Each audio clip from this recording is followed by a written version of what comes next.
यानी मित्रों, सोवियत संघ के खिलाफ बना नेटो टूट रहा है, वहीं मजहब के नाम पर बने एक और नेटो का अब विस्तार हो रहा है। पाकिस्तान के फील्ड मार्शल आसिम मुनीर ने सऊदी अरब के साथ मिलकर इस्लामिक नेटो बनाने की जो शुरुआत की, अब उसमें तुर्की की भी एंट्री होने वाली है। तुर्की पाकिस्तान की तरह ही कट्टर इस्लामिक और भारत विरोधी मुल्क है। तुर्की के इस गठबंधन में शामिल होने से कैसे मिडिल ईस्ट, यूरोप और दक्षिण एशिया में शक्ति का संतुलन बदल सकता है और इसे भारत के लिहाज से कितना बड़ा खतरा माना जाए, इसे अब समझने की जरूरत है। मीडिया रिपोर्ट्स के मुताबिक सऊदी अरब और पाकिस्तान के इस्लामिक नेटो में शामिल होने के लिए तुर्की की बातचीत अंतिम चरण में है। तुर्की जल्द ही इस समझौते पर हस्ताक्षर कर सकता है। तुर्की के रक्षा मंत्रालय के मुताबिक सऊदी अरब और तुर्की के बीच इसी हफ्ते एक सैन्य बैठक भी हुई है। तुर्की वो देश है जो असली नेटो में भी है, लेकिन नेटो में तुर्की की हैसियत बहुत ही छोटी है। इसी वजह से ताकत के भूखे और मुस्लिम देशों का सबसे बड़ा खलीफा बनने का ख्वाब देख रहे एर्दोआन इस्लामिक नेटो बनाकर उसकी कमान संभालने की फिराक में। तीनों देशों के बीच समझौता नेटो के अनुच्छेद 5 की तर्ज पर होगा। नेटो के अनुच्छेद 5 के मुताबिक किसी एक देश पर हमले को नेटो के सभी 32 देशों पर हमला माना जाता है और सभी देश मिलकर उसका जवाब देते हैं। यानी तुर्की अगर इस्लामिक नेटो में शामिल हुआ तो पाकिस्तान पर हमले की स्थिति में वो पाकिस्तान का साथ देगा। डीएनए मित्रों, इस इस्लामिक नेटो की शुरुआत पाकिस्तान और सऊदी अरब के बीच समझौते से हुई थी। पिछले साल सितंबर में पाकिस्तान के प्रधानमंत्री शहबाज शरीफ और सऊदी अरब के क्राउन प्रिंस मोहम्मद बिन सलमान ने सुरक्षा समझौते पर हस्ताक्षर किए थे। स्ट्रेटेजिक म्यूचुअल डिफेंस एग्रीमेंट के तहत यह तय किया गया कि किसी एक देश पर हमले को दोनों के खिलाफ हमला माना जाएगा। डीएनए मित्रों, आपको यह भी जानना चाहिए कि सऊदी अरब और पाकिस्तान के इस्लामिक नेटो में तुर्की के शामिल होने पर क्या असर पड़ेगा, भारत के लिए समीकरण कैसे बदलेंगे। लेकिन उससे पहले तीनों देशों की क्षमता के बारे में जानना जरूरी है। सऊदी अरब, पाकिस्तान और तुर्की इस्लामिक दुनिया की 3 बड़ी ताकतें हैं। पाकिस्तान जहां परमाणु शक्ति से संपन्न देश है, वहीं तुर्की हथियारों की तकनीक के मामले में मजबूत है। सऊदी अरब आर्थिक शक्ति माना जाता है। यानी तीनों देशों का गठबंधन बन जाने के बाद मिडिल ईस्ट, दक्षिण एशिया और वैश्विक सुरक्षा में नया युग शुरू हो सकता है। इसमें परमाणु शक्ति, आर्थिक शक्ति और तकनीकी शक्ति का मेल होगा, गठजोड़ होगा। आज आपको यह भी जानना चाहिए कि अगर वास्तव में तुर्की इस समझौते में शामिल होता है तो सैन्य शक्ति के मामले में यह कितना बड़ा गठबंधन होगा। ग्लोबल फायर पावर की रैंकिंग में तुर्की 9वें स्थान पर है, जबकि पाकिस्तान 12वें और सऊदी अरब 24वें स्थान पर आता है। तीनों को मिला दें तो अनुमानित सैन्य ताकत में यह गठबंधन टॉप 5 से 7 स्थान पर होगा। तुर्की का रक्षा बजट 47 अरब डॉलर है, जबकि पाकिस्तान का 9 अरब डॉलर और सऊदी अरब का 75 अरब डॉलर। यानी तीनों का संयुक्त रक्षा बजट 130 अरब डॉलर से ज्यादा होगा, जो दुनिया में टॉप 3 में होगा। सैनिकों की संख्या की बात करें तो तुर्की के पास लगभग 4 लाख सैनिक हैं, पाकिस्तान के पास 6.5 लाख और सऊदी अरब के पास 2.5 लाख। यानी कुल मिलाकर 13 लाख सैनिक होंगे, जो दुनिया में टॉप 3 में होंगे। हवाई शक्ति की बात करें तो तुर्की के पास 200 लड़ाकू विमान हैं, पाकिस्तान के पास 400 और सऊदी अरब के पास 300। यानी कुल मिलाकर 900 फाइटर प्लेन्स हैं। इस तरह यह गठबंधन दुनिया में 3रे नंबर पर होगा। इस तरह तीनों देशों की संयुक्त ताकत दुनिया में टॉप 5 में हो सकती है।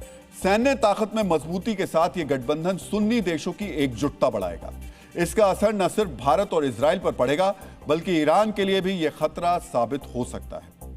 अलग अलग देशों पर प्रभाव की बात करें तो पाकिस्तान को सऊदी अरब से पैसा और तुर्की से हथियार मिलेगा, तो भारत पाकिस्तान सीमा पर तनाव बढ़ेगा। भारत के लिए यह गठबंधन एक रणनीतिक चुनौती है।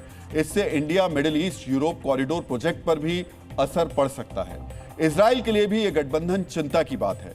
गठबंधन बना तो मिडिल ईस्ट में इजराइल के दबदबे को सीधे चुनौती मिलेगी। ईरान के लिए भी यह गठबंधन बड़ी चुनौती बनेगा, क्योंकि सऊदी अरब और ईरान के संबंध अच्छे नहीं हैं। सऊदी अरब इस गठबंधन के सहारे ईरान समर्थक हुती और हिजबुल्लाह जैसे संगठनों को रोक सकता है। अमेरिका और नेटो के प्रभाव के लिए भी यह गठबंधन शुभ संकेत नहीं है, लेकिन इससे तुर्की के खिलाफ पश्चिमी देशों में माहौल बनेगा। तुर्की को पश्चिमी देश विश्वसनीय सहयोगी के रूप में नहीं देखेंगे।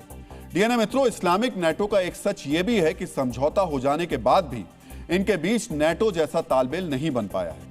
सऊदी अरब और पाकिस्तान के बीच नेटो जैसा समझौता पहले से है, लेकिन इसके बावजूद अफगानिस्तान के साथ टकराव के दौरान सऊदी अरब पाकिस्तान की मदद के लिए आगे नहीं आया।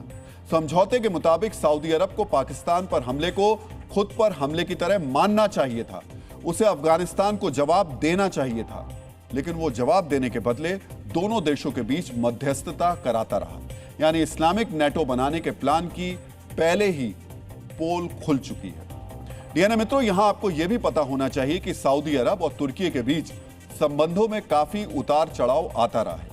भले ही हाल के वर्षों में तुर्की और सऊदी अरब के बीच संबंधों में सुधार आया हो, लेकिन दोनों देश पारंपरिक रूप से एक दूसरे के विरोधी रहे हैं। मुस्लिम वर्ल्ड का खलीफा बनने के लिए दोनों देशों के बीच मुकाबले का लंबा इतिहास रहा है। कई मुद्दों पर दोनों देशों के बीच मतभेद अब भी बने हुए हैं।